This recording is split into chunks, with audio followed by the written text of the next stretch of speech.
morning, sexy people. This is your sign to put aloe gel on your face if you're either a highly emotional or distressed person, or if you just work long shifts. Because I'll put it this way. You only have like one life to live in one beautiful, beautiful face. Do you want to age like Beetlejuice or do you want to age like Beyonce? Exactly. Put some aloe gel on your face. This is the first time my face is not doing Tim Burton shit in quite a while. Anyway, what's up, people? I was just gonna tell you about my very skewed relationships with forgiveness because, growing up, there's multiple tiers to it. This ties into a whole bunch of my traumas, but I remember when I was super duper young, I used to have this, male friend when I was like 5 or something. And whenever he used to piss me off, like, we'd be crying and stuff, and I'd be like, that's it, you're not my friend anymore. And I'd run off to go cry and, like, rub my burgers and snot and, like, tears behind one of the couch cushions, and he'd do the same, and then we'd swear the next day that we weren't friends, but then he'd complain to a teacher and be like, oh, hey, Tamia stopped being my friend. And then the teacher, a grown woman, instead of deciding, like, actually doing resolution solving to make us friends again, she would just put the responsibility and guilt on me and push the kid towards me and be like, oh, come on, sweetheart. Don't you think you should forgive him for what he's done? You two are really good friends. Just forgive him. Forgive him for me. And it's like, you can't just do that to a kid because it's just going to make the kid grow up thinking I should prioritize, like, keeping this people in my life no matter how wrongly they do me and how shit tier everything is, over if I'm actually being treated well and treated good. Plus, not to mention my abusive upbringing, where it's like it was pretty much grained into your head that you couldn't really express frustration at your situation or anger or rage. Your parents had that right, but you didn't. So, your mom could beat the shit out of you and try to make you sleep on the bathroom floor, and then she would still have the right to be like, how dare you say you fucking hate me, fucking bitch, and to, like, her 6-year-old daughter. And then just continue beating the shit out of you or making you feel guilty, and it's like, oh, yay. So that compared with emotionally being treated like my own emotions don't matter, and that I should, that I should prioritize other people's comfort over my own and just forgive everybody so that I can keep the peace. That fucked me up, and it didn't help that it's not like it was just when it was 5. It's like, no, multiple years, basically over and over, for all sorts of grades. What teachers told me whenever I was being bullied by a classmate, it didn't even matter how severe it was, they always told me to forgive the fucking guy.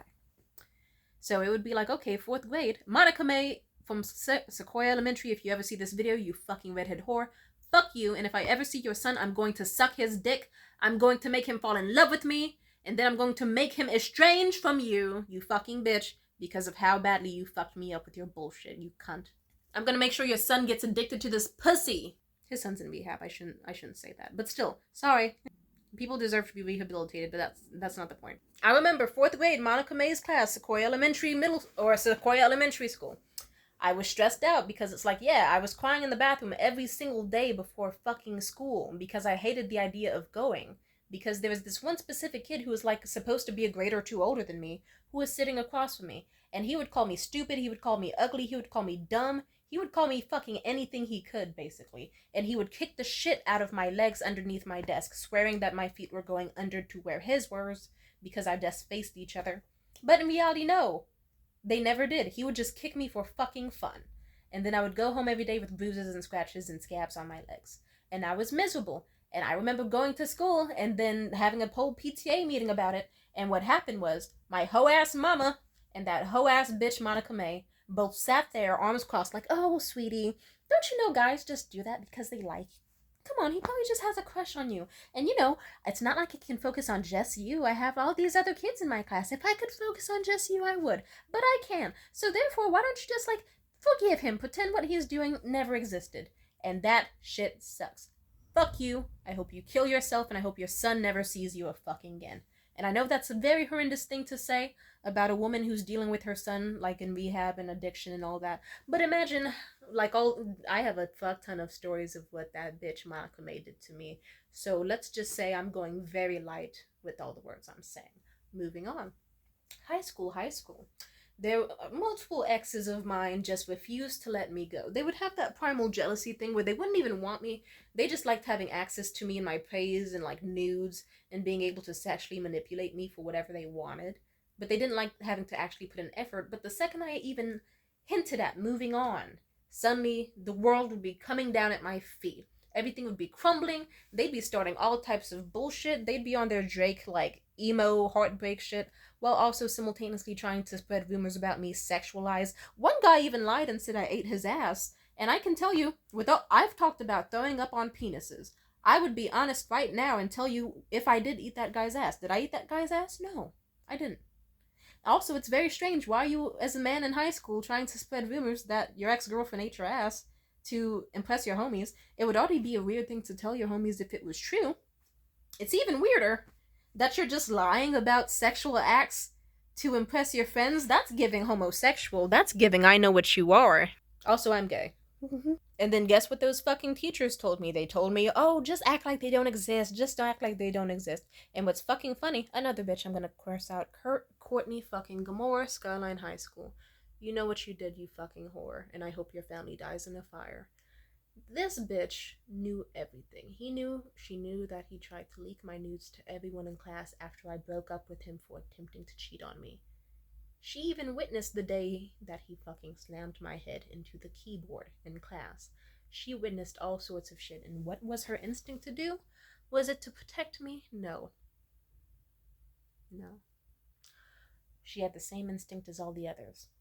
And then almost every fucking year, like clockwork, or basically any time that same male student, Zachary fucking Bond, who lives in Rock Ridge, California, she would say it that I should forgive him. She would text me, a high school student, repeatedly, over and over again, like, hey, Tamia, have you forgiven Zachary yet? You should message him. Like, I did help you out by, like, talking to those teachers about your grades, so you should be doing me a favor and talking to Zach again. And that is exactly what she said. I have screenshots to fucking prove that, yes, her, a woman in her late 40s, was trying to convince a 15 and 16 and 17-year-old girl over and over for years that she should get back with her sexually and physically and verbally and emotionally abusive toxic boyfriend to help make shit easier for her, the teacher who refused to actually address his very intense depression and potential PTSD and anxiety and awful, awful, awful fucking avoidant attachment coping mechanisms. If I were a special ed teacher, I guarantee I'd do a 10 times better job than her. And that's because me personally, I have done her job. When I was like 14 or so, she just went, oh my god, yay, high functioning like autistic, I can't wait to, ooh. And then she hyped up, like, giving me some sort of nurturing motherly role, so whenever a kid was fucking up, she'd be like, okay, let's sick the cute, like, 14-year-old girl that everyone has a crush on this kid, go fetch. And then I'd be the one to, like, go over to the kid who was, like, saying slurs or freaking out or whatever, and sit next to him and stroke his shoulder and talk him down, because she just found that easier than actually addressing the root of the issue or doing her fucking job, basically. She's a horrible cunt. I'm gonna fuck her son too one day, but anyway, moving on. I got a lot of trauma. And now you're probably asking, hey, Tamia, what did a lifetime of, like, not being able to have any, like, emotional freedom or, like, freedom of, like, expressing yourself or, like, health, just always being expected to experience the brunt of everyone else's, like, fucked up behaviors towards you without any, like, repercussion, whichever word, basically. What happened was I went psycho. I remember the second I became, like, or I guess the second I got to leave high school. I remember any single time I got heartbroken by some man that I met online, I went crazy. I snapped mentally. Like, I still have, let's just say I experienced so much heartbreak specifically when I was 17 and doing bad things to get out of a bad home situation. I've experienced heartbreak so bad that even to this day, I feel like a weird tightening pain in my chest, like right where my heart is, between the lungs.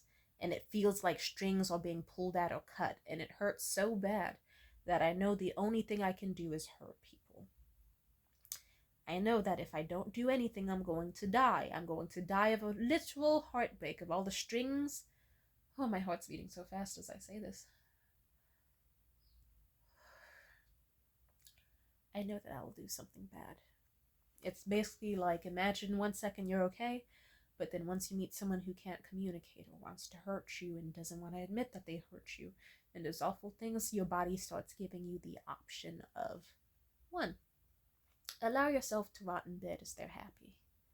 They get to go back to whatever cushy life and happy family that they have and be totally fine. they get to act like you didn't have any effect on their life whatsoever, no matter how good it was at all.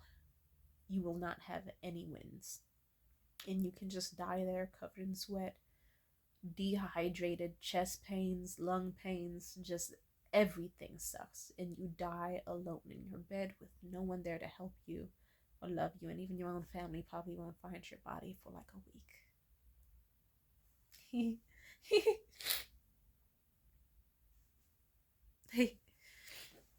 And then option 2, you fuck shit up. You can guess which one I've done, and I'm gonna go into that. This is gonna be a bit of a lengthy video, but this is where the topic of forgiveness comes from, and probably why I have my own, like, toxic bonds with, like, sexual partners and more. I've done a lot of bad to people in my lifetime, but I'm honest about it, so I will tell people almost every fucking bad thing I've done, because I've got nothing to hide. If anything, I think life is a lot better when people stop deflecting or making excuses or blaming their problems on everyone else. I think that's one of the perks, but it shouldn't be a perk about all the trauma I experienced, is that I kind of experienced ego death, where instead of being like, oh, if that person even dares to hint in the slightest 2% chance of hinting that I've ever done anything wrong in my life, they are a cunt and I will kill them. I don't like that. For me, it's like if someone calls me a cunt and I was a cunt, I'm going to say, oh yes, I was being a cunt. That was my intention. Durr. Or I'm going to say, oh yes, I was being a cunt. Thank you so much. Or, oh shit, was I being a cunt? Yeah, that was a little much for me. I apologize. And I will genuinely apologize for most of my actions. I'm also a very honest person because lying is just... I'll put it like this. I think lying is a very... People have accused me of being a liar multiple times in my life over weird shit. Like, I could just tell a story that was just, like, too funny, and they'll be like, huh, that was too good to be true. Next time you should tweak the details a little bit, because you almost had me until that one moment. And come on now, you don't have to lie to me like this, Tamia. And I had to tell that nigga, fuck you. Who the fuck do you think you are for me to even feel the need to lie to you in the first place? You're some random nigga on the internet. Like, come on now. But yeah, I'm a very honest person because I just feel like, why shouldn't I be? If any, like, even, like, most I'll do is, like, not say every single thought I have, but if someone comes up to me and they're like, do you not like me? For the most part, I'm going to say yes, honestly, unless they're in a, like, position of power. Like, if there's someone, like, let's say a cop comes up to you and they are known to be, like, a people killer. Well, okay, I already said cop, so I didn't need to repeat myself, so I fucked up, joke. But if, you know, like, if the niggas who did what they did to just any person ever come up to me and are like, hey, do you like us? Like, do you think I'm gonna risk the same people who can know my full name, address, and all this in their little database with the information that I do not like them? No, because they're gonna find a way to throw my body into a ditch. So most I'll do is, like, not exactly say the full truth. But, you know, usually if most people just, like, casually are like, hey, Tamia, do you not like me? I'll be like, oh, yes, you're a condescending asshole sometimes, but you do have, like, a really, really sweet disposition to you. Maybe you just have resting bitch face, and maybe you just don't know how you come off at times, so I do think good things about you. Just, you know, it's enough that I stay a safe distance from you. I will tell that to someone genuinely because lying is just, you know, I hardly ever just know. But on to forgiveness. Let's just say my communication skills are extremely good, and I've been told that by many people. But it's only because I know how I get. I basically know deep down how fucked up my thoughts are and the bad actions of my past and just how, like, you know, just, I know how shit is. Generational trauma, cycles, all that shit. I had to learn that because I thought I do not want to be my parents. I do not want to fuck up any future relationships or kids, all thanks to some toxic shit. Like, I'll put it this way. I came from the spawn of two very crazy people. My dad, biologically, he was the type of nigga to just be waiting in the bushes for my mom to come back from a date. To just be like, what the fuck you doing, nigga? And then people would see, like, a 6-foot-tall, dark-skinned black man, obviously full of rage and ready to beat up anyone over his, like, 5'2" light-skinned ex. And then they just went, yeah, this situation screams toxic, weird bullshit. I'm just gonna go. And, well, you can guess how I was conceived, surprisingly consensually. And, you know, my mom was the type of bitch who got arrested, she got arrested, but surprisingly not jailed, because it was her first time offense, but she got arrested when she was 19, because some guy broke her heart and she set his fucking car on fire. And I can just recognize that, yeah, I'm not saying it's genetic that I'm fucking crazy, I'm just saying you can pick up on certain bad habits from your family members, or certain mindsets that they have that they just normalized a little bit too much. And I can just recognize that I don't want to be that type of person. I don't want to be like my mom, where I'm some sort of alcoholic who gives people silent treatment or screaming matches all the time and starts drama and says sassy little one liners that will just fuck me in the ass later and then like physically beats on their partner. I don't want to be that type of bitch. I think people like that are fucking disgusting and need therapy. And so that's why mandatory for me, before I have kids, I need to get therapy. Because I'm not trying to be this type of fucking parent that does the weird shit she does, where it's like, yeah, I'm gonna beat the shit out of you, put you in like hot and cold, scalding hot, freezing cold showers, and then make you sleep on the floor. Like, nah, I don't want to be that type of parent. I want to be the parent that just simply knows the power of using your words in like healthy forms of discipline. I don't want to be like her. And my dad, well, there's not much to say about him, really. Other than I can tell that to this day he still prioritizes my mother over me, for example. And just like with his love, like I'm pretty, like, yeah, it got to a point where my mom had to curse me out. It's like, why are you cursing me out instead of him? But she cursed me out on some, you tell your fucking daddy to stop messaging me about how you're doing when he bought you your phone. And then, like, I had to tell him word for word, my mom said you have to stop texting her. And then he was like, what? Why? And then I had to be like, oh, she said word for word, tell your dad to stop fucking texting. And then he got the hint. And then he was like, oh, okay, okay. Because he wouldn't just stop obsessing over her. But I guess to this day, I'll put it like this. I don't know if I should say my mom forgave him. I don't think she ever truly forgave him, but she did say that she knows that he just had a rough upbringing and had a lot of feelings and stuff he didn't know how to handle and still doesn't. And so, and he's been like emotionally repressed a lot. So that can come out in very toxic ways. Sadly, she should have not done that shit with me encouraging emotional repression. Look what fucking happened! Look what fucking. Anyway, but people are stupid. Let's just say I came from two funky ass, stupid ass sides of my family, where one side of the family is like, oh, look, my abusive fucking grandmother is fucking up everyone side of the family with her addiction and her narcissism and her abuse and threatening 4-year-olds with guns. And then the other side is like, oh, hey, look, that narcissistic perverted guy who hit on my grandmother years ago. And then now they fucked. And then they had just years of poverty and abuse and struggle and abandonment and neglect. And then they had kids. And then their kids had kids. And then now I exist to suffer. And instead of going, I'm going to keep enabling the suffering by being with someone's ugly ass son or daughter and just continuing funky cycles, I try my best to recognize healthy patterns. Do I always succeed at finding healthy people? Fuck no, I don't. I still have some work to do. But I am recognizing that I think it's my own need to be like praised and adored and loved that spawned from like neglect in my own problematic childhood. That it's probably why I attract a certain caliber of men. Like, I've noticed that I attract either very, very, very sweethearts, like sweethearts who are just like super, super, like, they love the fuck out of me. Yeah, like my ex-boyfriend. He's wonderful. I still am on good terms with him. Thank God. And, but, very shy, very, like, they don't want to lose me no matter what. I'm not saying that as if it's like a bragging thing, but it's like that is, I've just noticed. And then there's really charismatic assholes who are just like obsessed with me no matter what. They usually have mental disorders or some sort of like fucked up past. Usually they're Catholic, which is also interesting. Or the third, let me think about the third. I forgot the third, but it'll come to me eventually. But I was just gonna say, like, I've noticed that out of the men I usually date, like, I date all types of men. I don't really have a set type. Like, I know what I'm most attracted to, but if someone's hot, they're hot. But personality wise, it's usually someone who's like, oh yeah, the third one, emotionally unavailable, but they know that like I'm their only option, so they keep trying really hard for me. It's one of those three. Sweeties, fuck boys who just can't get over me for whatever reason and just refuse to go the fuck away. And then like the ones who are just like emotionally stagnant, but just like want to leech off my energy, but will still be down to like occasionally buy me a gift or praise me or something occasionally. So, but I think that's just because it's like the third type of dude. It's like, oh, we both just mutually have a better than nothing. So no matter what we do for each other, like they're like the fallback person. They're the person who's always gonna be there and like will like me no matter what. The charismatic assholes, they're the fun ones. They are very fun, but they're toxic. I'll tell you more about them in a second. And then the sweethearts are usually just the best, but they can be.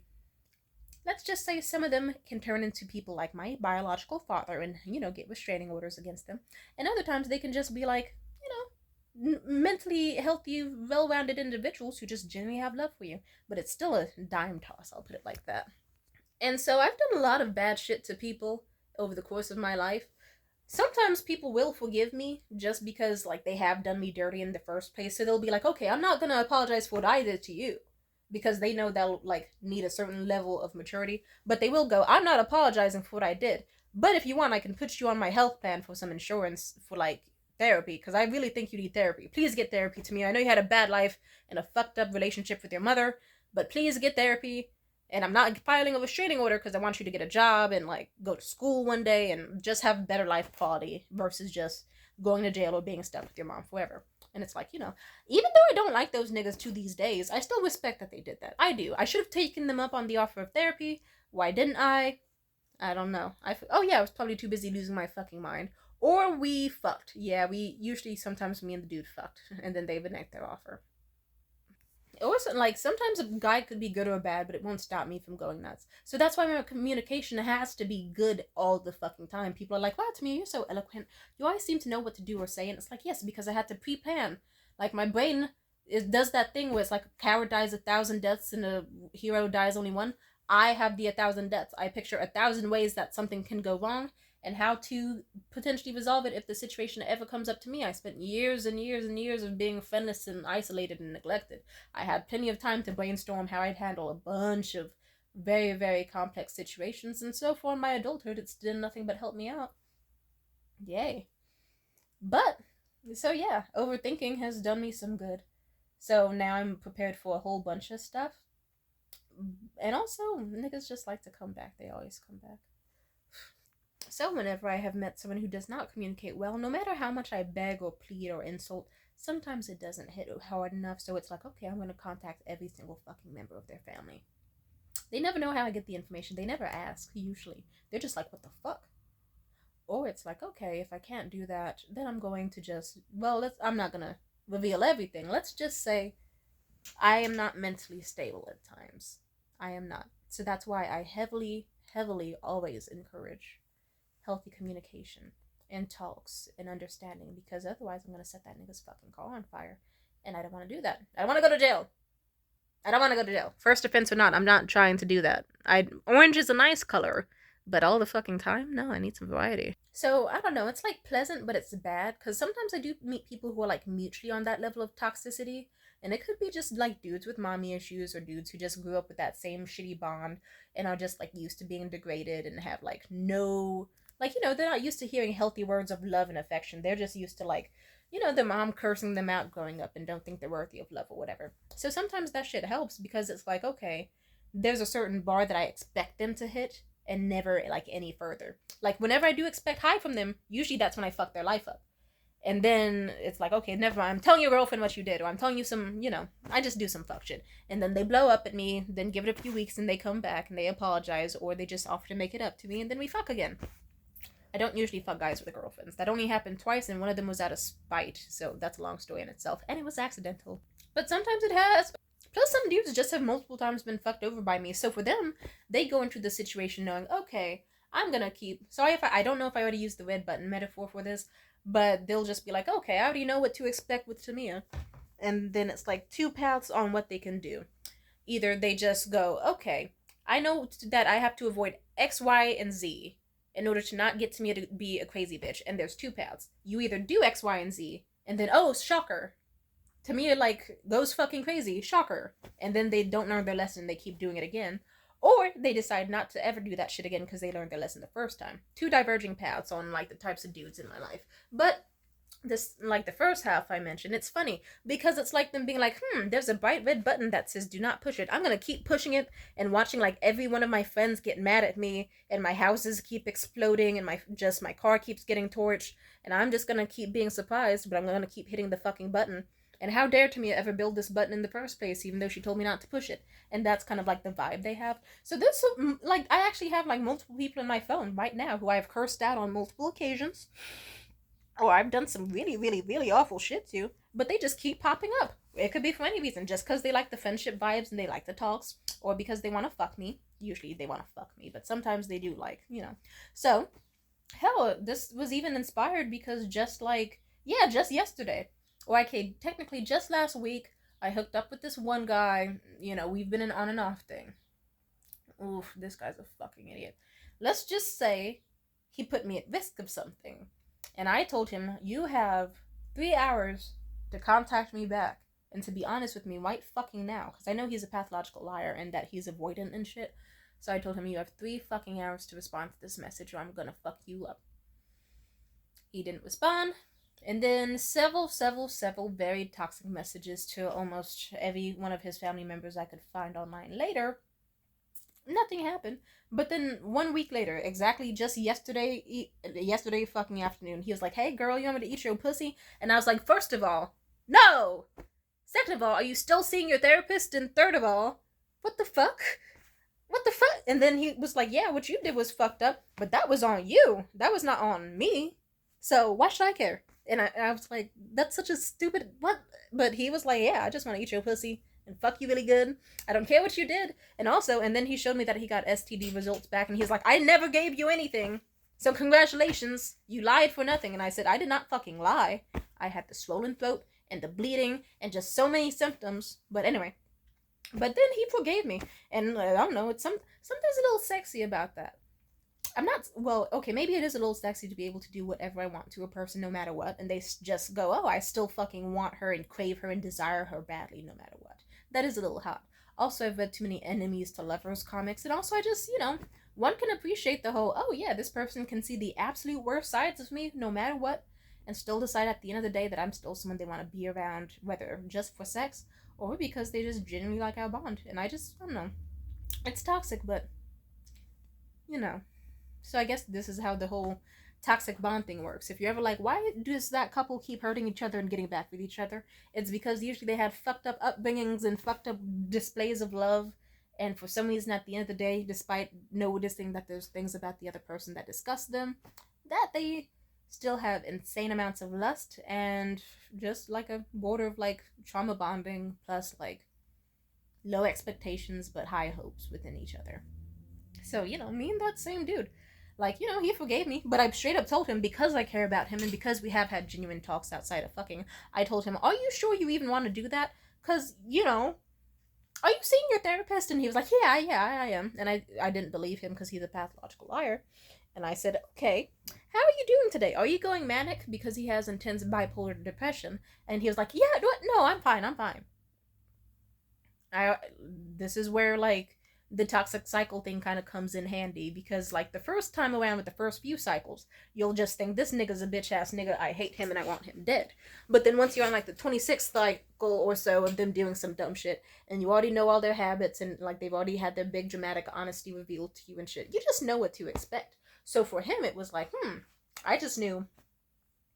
Yeah, I already read this a few chapters ago. He lies to get what he wants and to seem like a less, like, pathetic version of himself to me, despite also really not liking me that much. So I just told him, no, you cannot have sex with me. And then, plus he told me that sex with me is like, he has sex addiction and does it as, like, a form of self-harm, but also as a way to feel good at the same time. So, for, like, despite our fucked up bond, I still have a level of care for him. So I just told him, no, I can't do this. You should focus on getting a job. And then, he deleted his account, which is good. He'll probably try to hit me up within anywhere between a week or a few months or so, knowing him, but I still hope he does better. He's a genuinely nice guy. Like, when I went through my most recent breakup, like, trust me, I've dogged the shit out of this nigga. Not my ex, but, the fuck buddy guy I'm talking about. The toxic, bipolar, depressed one. I left my relationship with my ex, and then he was like, oh shit, we can hang out if you want. I already knew what that fucking meant. And we met up, but he surprisingly was like asking me questions and like just bonding. We got some Chinese food, we played video games, and we did a whole bunch of shit. And then we even talked about the way I fucked him over in the past too, and it was funny as hell. He was like, yeah, wasn't it funny that time you threatened to murder me? And I was like, yeah, that was pretty funny. Wasn't it funny that time you like dogged me out hella times and like couldn't do the bare minimum? And he was like, yeah, that shit was kind of, I'm sorry about that. And I said, I'm sorry too. And we were just, playing some Fall Guys, eating some sweet and sour chicken and just vibing, and it felt nice. It just felt pleasant. We were still tense, of course, because of all the bad shit we did to each other. But it was also, like, beautiful and heartwarming at the same time. Like, hey, no matter what we do to each other, somehow at the end of the day, we still decide that our body parts should start touching, and that we still have a certain level of care. And I really fucking love that. It's sweet. And then even as we tried to have sex, what happened is I kept crying because I missed my fucking ex-boyfriend so fucking much. He's the apple of my eye, truly and dearly. What happened is my fuck buddy, like, he could have been a dick and said, "Get the fuck out of here, bitch. What the fuck is this?" But no, he knows that I kept checking in on him to make sure that he was mentally okay, because I knew how bad his depression gets. And I didn't need to do that, but I did, because I gave a fuck about him and didn't want him to kill himself, also because of the bad shit I did to him. So I guess he was just like, ah, shit. Tamia's crying and looks like the fucking corpse bride again with those goddamn dark circles and the swelling and the. I was crying mad hard. I sounded like Chewbacca while I was crying. And so he was like, here, get some water, take some breaths. Do you want to talk about it? Here, let's get you dressed and get you home. And then on the car ride home, he gave me as much water as he could, gave me genuinely good relationship advice, and then we just talked. And it was pleasant. So, I don't know, stuff like that just kind of gives me hope. So I guess that also is why some of my like friendship things and like forgiveness views are kind of skewed, because if me and Morgan can find ways to do like super fucking massive damage to each other over and over again and still just go, hey, fuck it, shit happens, and still hang out, that's okay with me. Like, I guess because it's like a certain level of honesty is still had between like us that makes me happy. Oh shit, did I say his real name? Yeah, I did. It's okay. There's multiple stories too. Like, he's not the only guy I've done this shit to, but with other dudes. Like another dude I fucked, his name was Juan Carlos. He was hella nice, and for him, like 1 second it could be like, "I hate you, you fucking bitch. Oh my god, what the fuck do you think I want anything to do with you?" And I would say, "Oh, I'm sorry, I'm just really stressed out by now." And then he'd do a 180. He'd be like, "Oh shit, Billy, what's up?" And then, like, next thing you know, we'd be on a car ride driving Jack in the Box, and I'd be venting about whatever shit was going on at home or with some shitty ass ex boyfriend, and he'd just be listening. Genuinely, he never knew what to say, but he always knew, hey, Tamia just needs someone to talk to about her emotions and give her some food. And then I'd feel better, and I'd go home, and we'd be all right. And of course, like, that doesn't mean we never fought again. We've fought plenty of times. In fact, just like a few months ago over the summer, I said some really awful shit about them and their stagnancy and how they were like doing shitty things with their life instead of taking initiative. And then, just like a week ago, I was like, hey, do you want to hook up? And then me and him got to talking about like his most recent breakup and what he's been up to, and it was kind of pleasant. So I don't know. There's just a certain level of like, I feel like I kind of like that. I don't permanently like it. Like with some things, you can't just like move on from and forget about. But for the most part, I'd say I do actually kind of value the bonds where it's like, hey, no matter what happens between us, the arguments, the fights, the bullshit, the harm done, like at the end of the day, you're still someone who I love and care about. And even if it's not love, it's still like a certain level of something is there, right? Even if it's just some sort of like idle fuck buddy who I only like see like once or twice a year or something. It's still good enough where it's like not only can we fuck, but sometimes it's like, hey, tell me about like your trauma. Tell me about your past. Like, and we'll figure out from there. It smells like weed in here. My windows don't fucking work. Or it's in my house. Anyway, peace out. Have a good I don't know. Yeah, so I guess I get tense whenever someone doesn't instantly forgive me or like holds a grudge against me. Ugh, I didn't want to think about that. I just got my mind off it for the past 33 minutes. But yeah, it's one of those things where if every single time you can never have a discussion about something and you're just expected to have it be forgiven or forgive the other person, I'd say that's toxic. But sometimes if it is like, hey, what you did was toxic, cool, that was the initiative, or that was the point. Or if it's like, hey, what you did was toxic, and then it's genuine apologies, and then like ever so mild change, I can do that. Or even if they just apologize and no change, but still want to be around me and insist and won't fuck the fuck off, then at least it's like, okay, then at least they know, okay, I'm at the advantage here where I can only agree to see them if they give me something like nice, like a gift or something. Another trauma response of mine. Or it could just be, hey, this person like you fucked up, and then you talk about it genuinely and you make change. But if you don't change as well, then it's like, okay, at least from now on I can expect like the bare minimum from you. And that's why me and Marco managed to be friends for like a year or two, because it was like, okay, I already know what things this nigga is going to indefinitely lie about and never change, but I know how to like navigate and deal with it, and it doesn't hurt as much as it did the first two times, because now it's like, a certain level of honesty is had. Even if not fully honest, it's like, I'm not brain dead enough to think, okay, this guy's gonna change after the sixth time in a row of lying to me over this thing. It's like, no, I already know the cycle by now. Thank you for showing it to me. Anyway, I'd say that's about all I have to say. But yeah, I wish I had some sort of big grand message to say, but nah, this really was a fluid thought. So yeah, just talk to you later. Peace out. Love you. See ya.